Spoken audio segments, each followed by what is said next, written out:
এই জগতে এমন কোন মা নাই তার সন্তানকে যুদ্ধের আদেশ দিতে পারে, জেনে শুনে কোনো মা তার সন্তানকে যুদ্ধে দিতে পারে না। এই রাবণ যখন মা সীতারে হরণ করিয়া লঙ্কায় নিয়ে গিয়েছিল, সর্বপ্রথম কে দেখেছিল? সর্বপ্রথম দেখেছিল বাবা জটাই পাখি। হরি বল। জটাই পাখি রাবণের সাথে যুদ্ধ করিতে করিতে এক সময় রাবণ তোমার রাজার সঙ্গে দেখবার তরুয়ার থাকে, তরুয়ার দিয়ে জটাই পাখির ডানাটা সে কেটে দিয়েছে। পাখির রেবা দাদা সর্বস্ব শক্তি থাকে তার ডানার মধ্যে।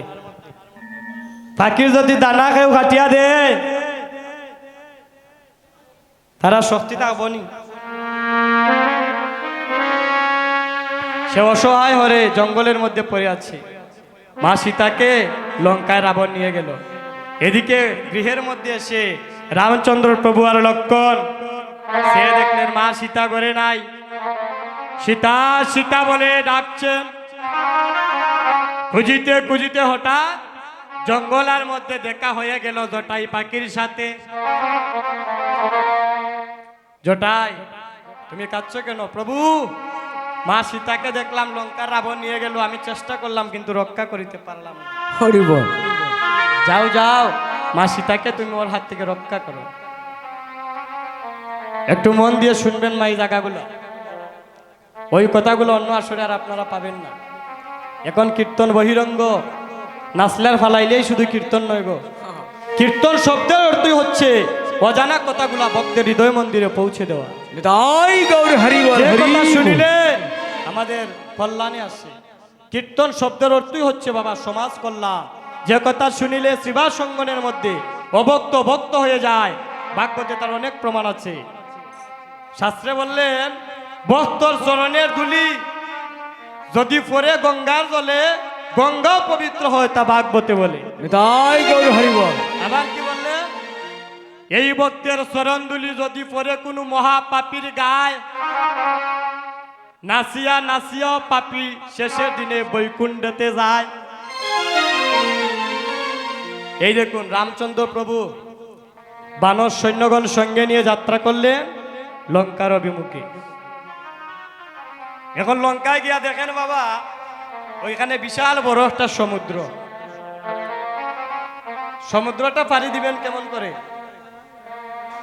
হঠাৎ করে দেখা যায় ওই যে বানর সৈন্যগণ তারা একটা ফাতরা নিয়া ফাতরের উপরে দুইবার লেখছে জয় রাম জয় রাম লেখে। ফাতরটা যখন এই সমুদ্রের জলের মধ্যে ফেলে দেয় দেখা যায় বাবা রাম নামের এমনই গুণ, রাম নামে শিলা জলে বেশি উঠে। হরিব। এক এক করে যখন বেশি উঠছে পাথর, ওই সমুদ্রের মধ্য দিয়ে একটা সেতু বন্ধন হয়ে গিয়েছে। সেতুর উপরে পদাঘাত করিয়া রামচন্দ্র প্রভু লঙ্কার অভিমুখে যাত্রা করলেন। লঙ্কায় খবর গেছে রাবণের কাছে। এক রাক্ষস গিয়া কয় মহারাজ এবার মনে হয় আপনার দিন শেষ। হয় কেন কি হয়েছে? রামচন্দ্র প্রভু দেখলাম বানর সৈন্য সঙ্গে নিয়ে লঙ্কায় এরা সবকিছু এবার ধ্বংস করিয়া যাইবা। রাবণ কয় শুনো, এই জগতে রাম নামে শিলা যদি জ্বলে বাসে,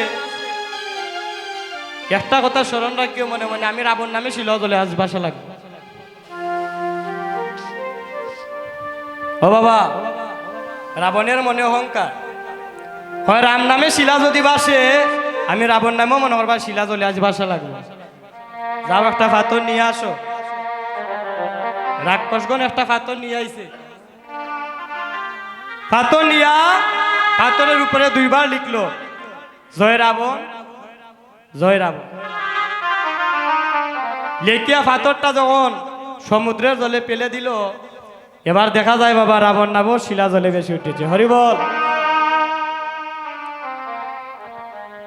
রাবণ কইল সৈন্যগণে শুনো, চিন্তার আর কোনো কারণ নাই। এখানে কয়েকটা পরীক্ষা তো করলাম, রামের যে শক্তি আমারও শক্তি। রাম নামও শিলা জলে বাসে, আমি রাবণ নামও শিলা জলে বাসে। এবার রাম যদিও লঙ্কায় আসে অত সহজে কিচ্ছু করার মতো না, আমার সাথে অনেকক্ষণ যুদ্ধ করার দরকার আছে। যাও সবার নিজ নিজ আলোয় গিয়ে তোমরা ঘুমিয়ে পড়ো, চিন্তার কোনো কারণ নাই। এই জায়গাটা মায়ের একটু মন দিয়ে শুনবেন গো। সবাই ঘুমিয়ে গিয়েছে, রাত্র 3 ঘটিকা। কয়টা বাবা, কয়টা গো মা, একটু কথা বলবে। রাত্র 3 ঘটিকায় রাবণ নিদ্রায় শায়িত ঘুমিয়ে আছে। রাবণের স্ত্রীর নাম ছিল মন্দাদরী। হরি বল। মন্দাদরী রাত্র 3 ঘটিকায় এইভাবে স্বামীর চরণ সেবা করতেছে। রাত্র 3 ঘটিকায় একজন মানুষ যদি আপনার চরণের মধ্যে হাত দেয়, যতই ঘুমের মধ্যে আপনি থাকুন, আপনার সজাগ হয়ে যাবা। রাবণ সজাগ হয়ে দেখে মন্দোদরী চরণের পাশে। রাবণ ডাকছে, মন্দোদরী, মন্দোদরী গো, রাত্র 3 ঘটিকা হয়ে গেল, তুমি এখনো কেন নিদ্রায় যাও নাই? মন্দোদরী বলে, প্রভু হে,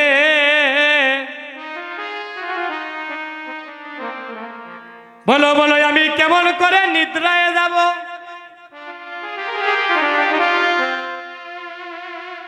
বলো বলো আমি কেমন করে নিদ্রায় যাব স্বামী?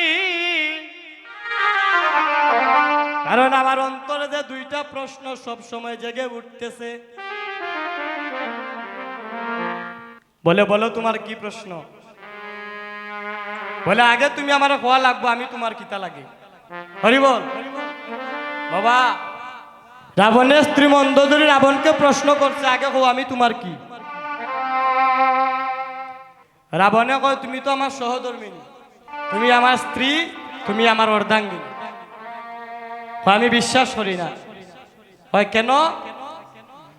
হয় আমি যদি তোমার স্ত্রী হই, আর আমি যদি তোমার অর্ধাঙ্গিনী, আমি যদি তোমার সহধর্মিনী, আইজ আমার হওয়া লাগবো, তাইলে আর এক বেটার বউ কিতা লাগি তুমি লঙ্কা শুরু করে তুলি আনো। হরি বল। মিছা কইলাম নি গোমা? জবাব দেওয়া লাগতো নাই নি? আমি তোমার স্ত্রী থাকা সত্ত্বে তুমি আর এক বেটার বউ কিতা লাগি সুরের মতো শুরু করিয়া লঙ্কায় তুলিয়া আনলাই? 1 নম্বর প্রশ্ন। আচ্ছা, তোমার আরেকটা প্রশ্ন কি? বলে, আরেকটা প্রশ্ন হচ্ছে, স্বামী, এই জগতে শুধু আমি নয়, জগতে সব মানুষ জানে রাম নামে শিলা জলে বাসে। কোনোদিন তো শুনলাম না আমরা যে রাবণ নামে শিলা জলে বাসে। এই শিলাটা তুমি কেমন করে বাসাইলে, যদি একটু আমার কাছে তুমি খুলে বলতে স্বামী।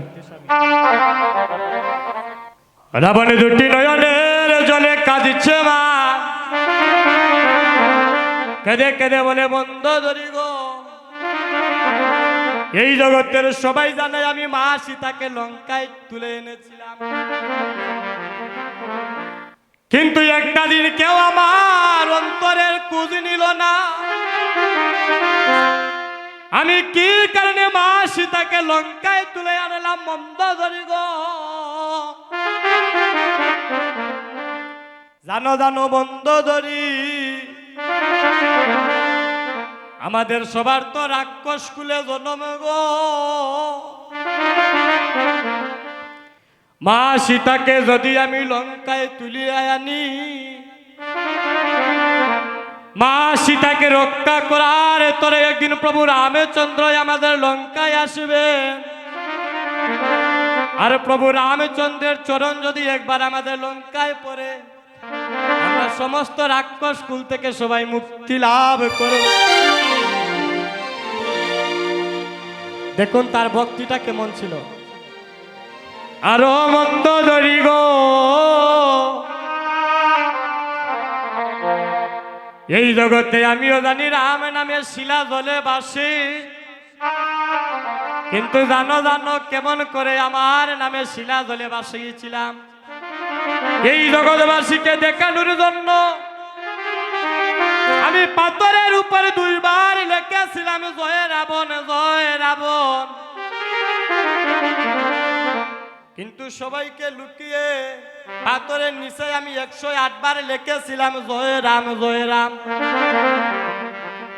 মন্দোদরী গো, ও মন্দোদরী, শিলাটা তো বেসেছিল আমার রামের নামের গুণে, কিন্তু মানুষ দেখানোর জন্য উপরে আমি দুইবার লিখেছিলাম আমার নাম।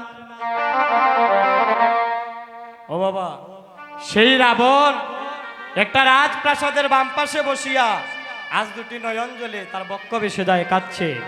এমন সময় মা রাবণের ভ্রাতাস পুত্র বিভীষণের পুত্রের নাম ছিল তরুণী সেন। রাবণ ছিল তিন ভাই, কুম্ভকর্ণ, বিভীষণ আর রাবণ। তার মধ্যে বিভীষণ বাবা চলে গিয়েছিল আমার রামের পক্ষে। বিভীষণ যখন রামের পক্ষে গেল, আজ বিভীষণের একমাত্র পুত্র ছিল যার নাম ছিল তরুণী সেন। রাবণের হেমেন ক্রন্দর দর্শন করিয়া গিয়েছে। জেঠুমণি, ও জেঠুমণি, বলো বলো তুমি কাঁদছ কেন, তোমার কি হারিয়েছে? রাবণ বলে, তরুণী রে, আমার 9 লক্ষ পুত্র ছিল, 16 লক্ষ নাতি, এক এক করে যুদ্ধে পাঠাইয়া আমি কালি করে দিলাম। সংসারে আর দেওয়ার মতো রইল না কেউ বাকি। হরি বল, হরি বল। এখন সবাইকে যুদ্ধে পাঠাইয়া আমি অসহায় হয়ে গেলাম বাবা। তাই আজ মনে হয় রামের সাথে আমাকে শয়নে যুদ্ধে যেতে হবে। তরুণী রে, তরুণী, মনে মনে ভাবলাম রামের সাথে যুদ্ধে গিয়ে যদি আমার প্রাণটা চলে যায়, এই লঙ্কায় এমন কোনো মানুষ থাকবে না আর বাতি দেখানোর মতো বাবা। তাই আমি দুটি নয়নে জলে কাঁদছি। তরুণী কয়, জেঠুমণি, এখনো তো আমি বেঁচে আছি, তুমি কেন যুদ্ধে যাবে? এখনো তরুণী সেন বেঁচে আছে, তুমি একবার আমাকে তুমি আশীর্বাদ করো, যুদ্ধে যাওয়ার তুমি আমায় অনুমতি প্রদান করো। রাবণ বলছে, তরুণী রে, যুদ্ধে যদি যাও বাবা যাও, তুমি তোমার মায়ের একটু আশীর্বাদে নিয়ে এসো। মা যদি যুদ্ধে পাঠায় তবেই তুমি যুদ্ধে যেতে পারবে। ও বাবা, তরুণীর বয়স ছিল 12 বছর। কয় বছর মা? 12 বছরের সন্তান। ভালো করে কিন্তু সব কিছু বুঝো না গো, এমনও সন্তান আছে। 12 বছরের সন্তান মায়ের কাছে গিয়া মাকে ডাকছে, মা, ও মা। এই মা ডাকটা যে কত মধুর গো, একমাত্র মা জানে আর তার সন্তান জানে। যে সন্তানের জগতে মা নাই সে জানে মা হারানোর যে কত বেদনা। আর যারা মা বাবা আছে তাকে আমরা মূল্যায়ন দেই না। এই জগতে এমন সন্তান আছে মা, আমরা তো বিভিন্ন জায়গায় কীর্তনে যাই আপনারা আশীর্বাদে। আসলে বইয়া মা মা বাবা বাবা বলিয়া খাদে, ঘরের মধ্যে গিয়া মা বাবারে যেই সেই সাধন ভজন হলো।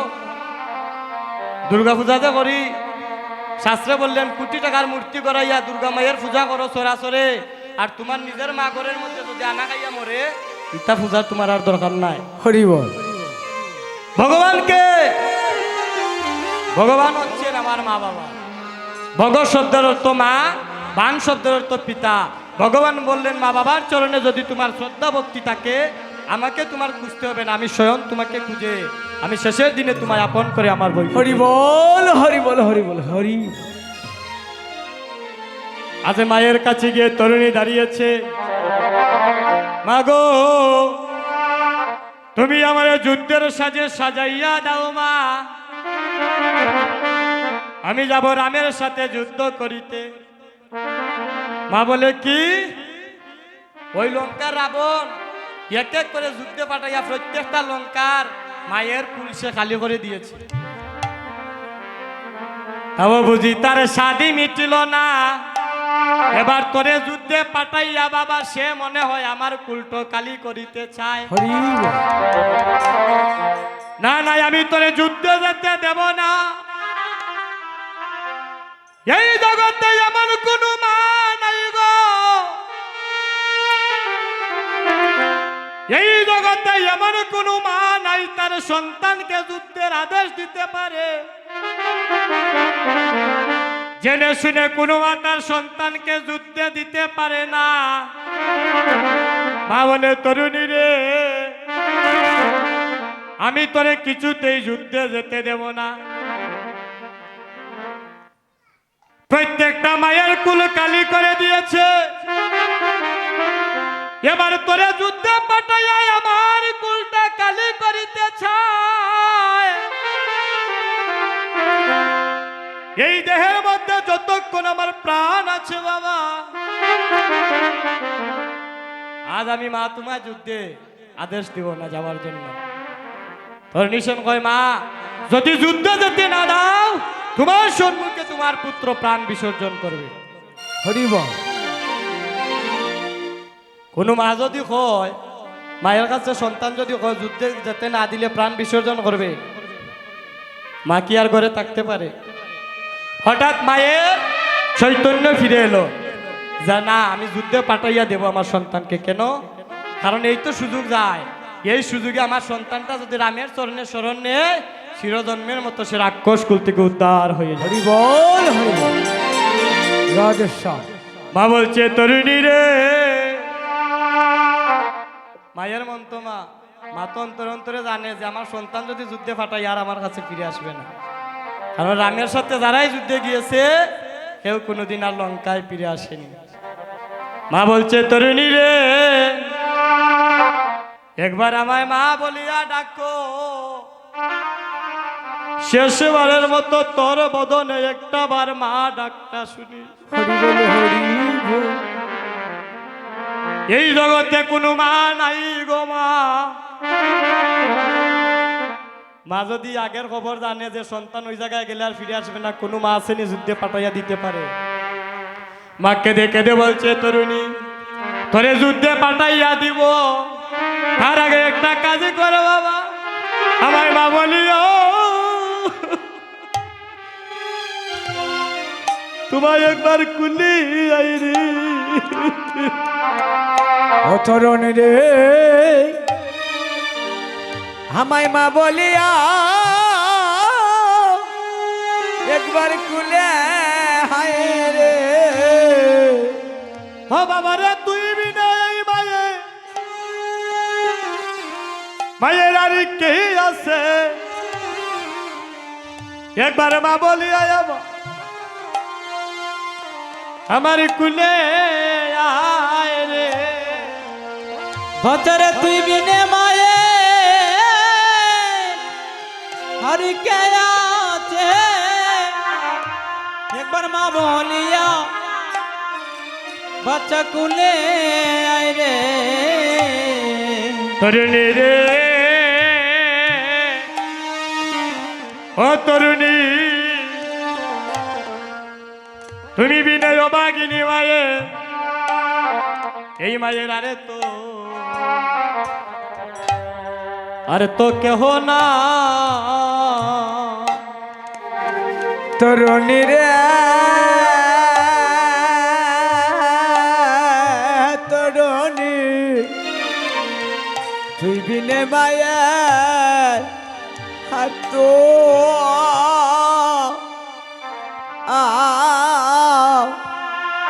কেহনা।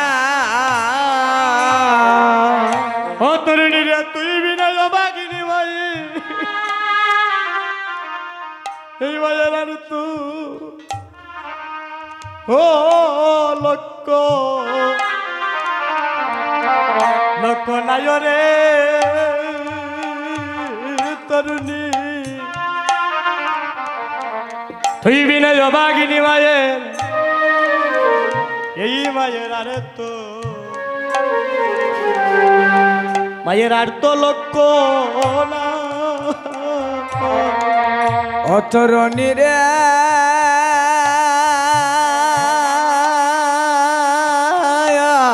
তরণী,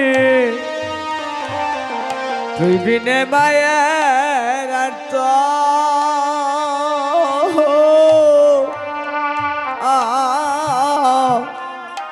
লক্ষণা। ওই আমরা সারা জনম যদি মারে গো, এই জগতে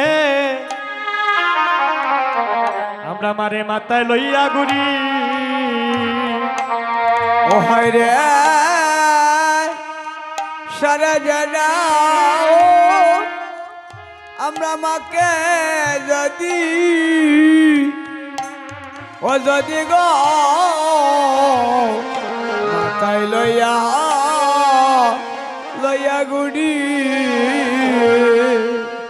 মায়ের এক বিন্দু দুধের ঋণ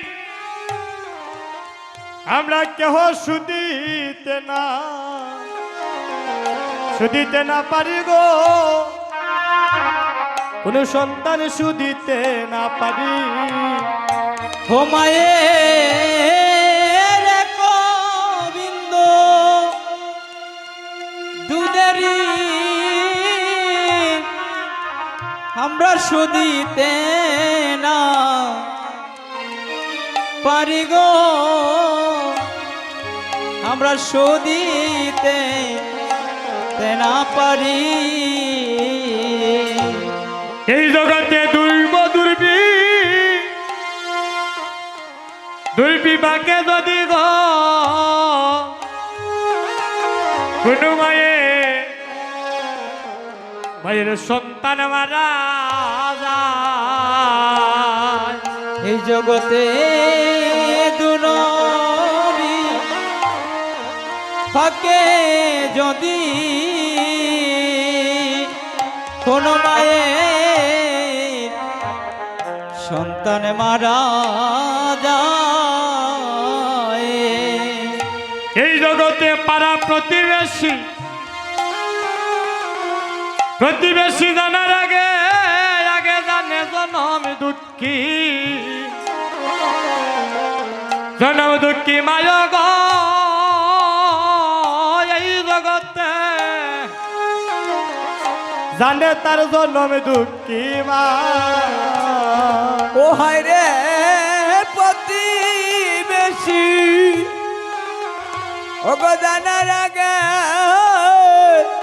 ও তার আগে জানে মায়া গো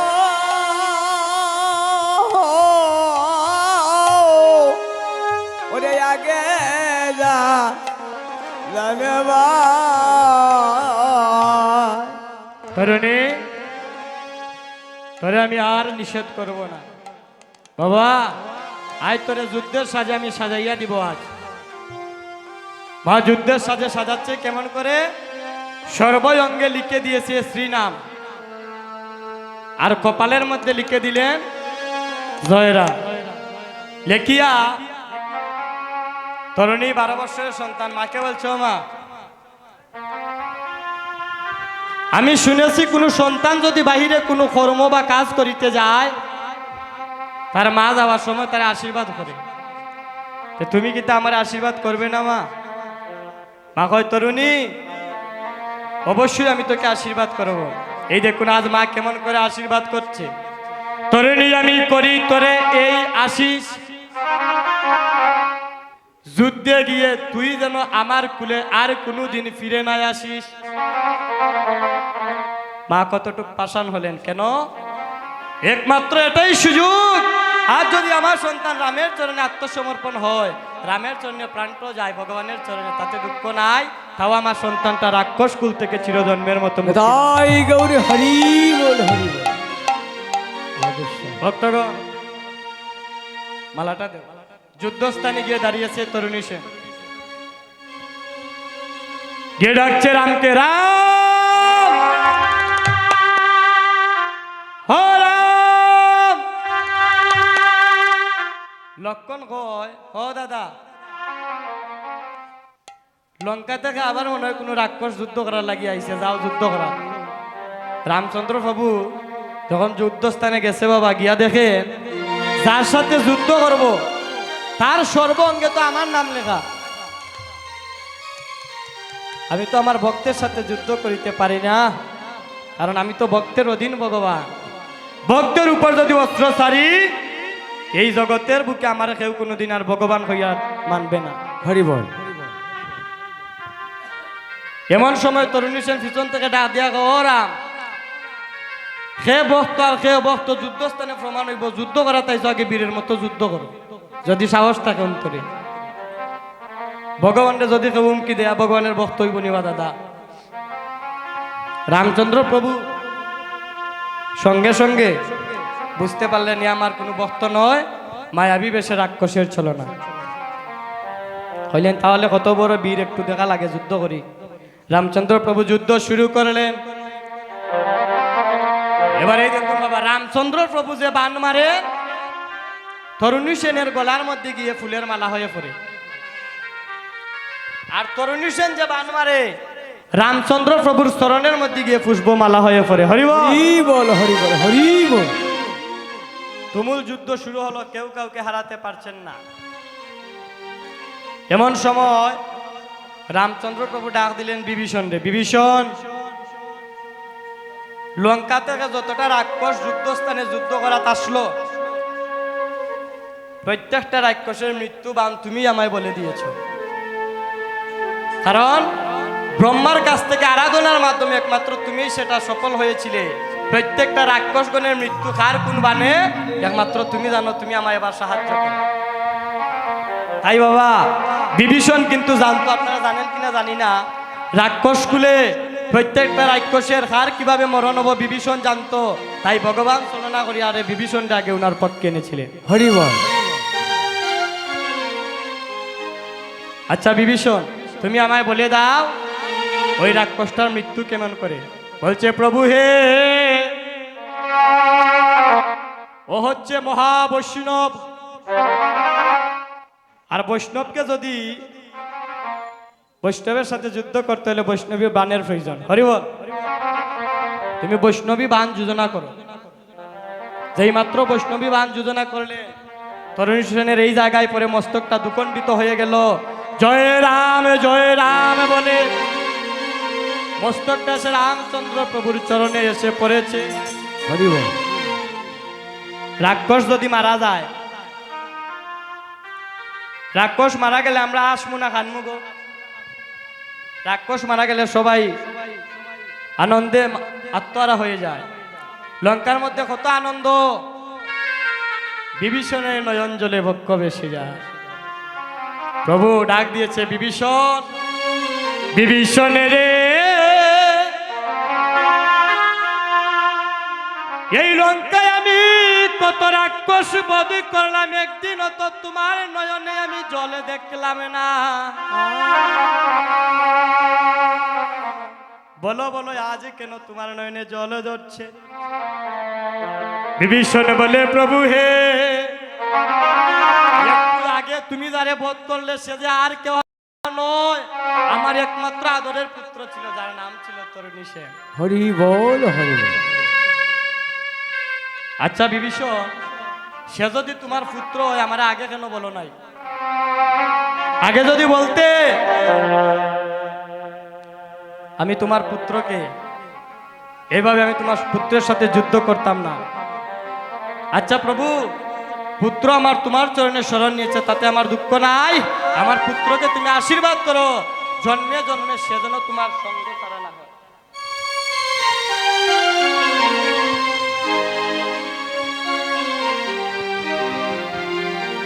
বলছেন যাও, তোমায় কথা দিলাম, আগত দাপর যুগে যখন গৌর লীলায় আমি কীর্তন করব, গৌর লীলায় কীর্তন করব, তোমার এই তরুণী সেন আমার মরম সখা হয়ে থাকবে, নাম থাকবে তার গৌরীদাস কীর্তনিয়া। হরি বল, হরি বল। রাধেশ্যাম। আর বৃন্দাবনে যখন আমি লীলা করব, তোমার এই তরুণী সেন আমার সবচাইতে মরম সখা হবে, নাম থাকবে তার সুবল সখা।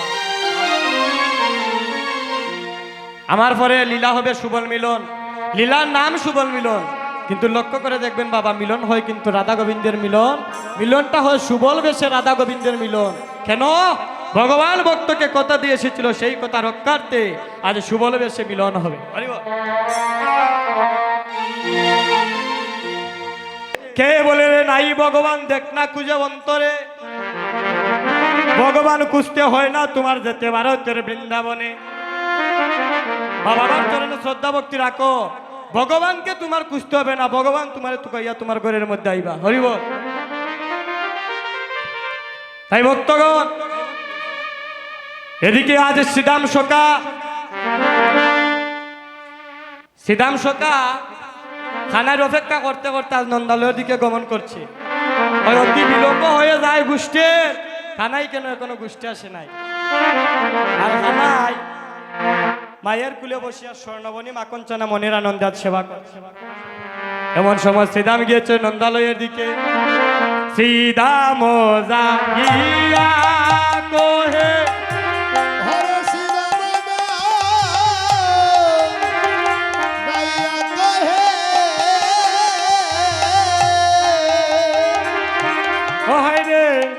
ওরে নন্দের নন্দনা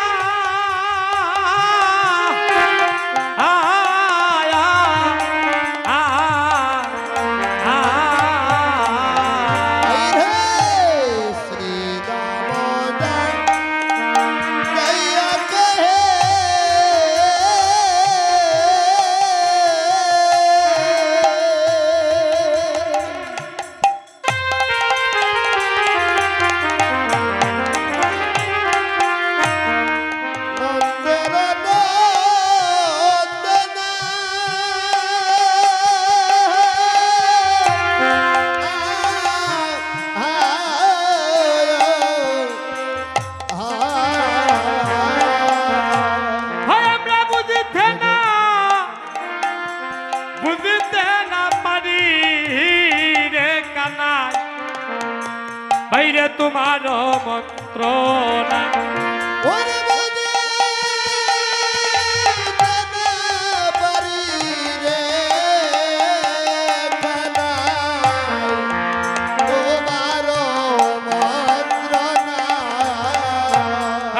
তুমি রইলাই ওরে ঘরে বসে আজি মাঠে গেল প্রাণ। হরিবল হরিবল। ওরে তুমি রইলাই ঘরে বসে ওরে মাঠে গেল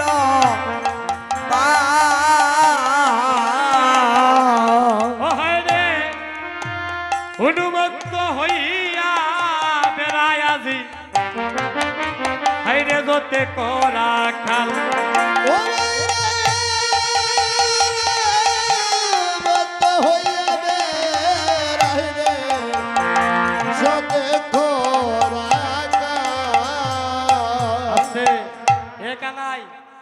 তুমি রইলাই ঘরে বসে মাঠে গেল পাল, উন্মুক্ত হইয়া বেড়ায় যতে করা কাল।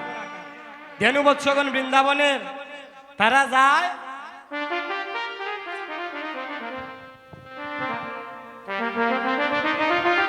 তারা একবার সামনে দিয়া যায় আর একবার পিছন দিকে ফিরে তাকায় দেখে বাই খানাই তাদের সঙ্গে আছে কিনা। আহা বৃন্দাবনের পশু যারা, আর আমরা তো মানব রে ভাই, তোকে ছাড়া কেমন করে যাব একবার বল। ও কানাই জানিস তারা কি করে যায় আর তারা ফিরে ফিরে ওরে যায় আর তারা ফিরে ফিরে দেখে ভাই কানাই সঙ্গে হয়ে যায় আছে কিনা যায় আর তারা ফিরে ফিরে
বেলার নাই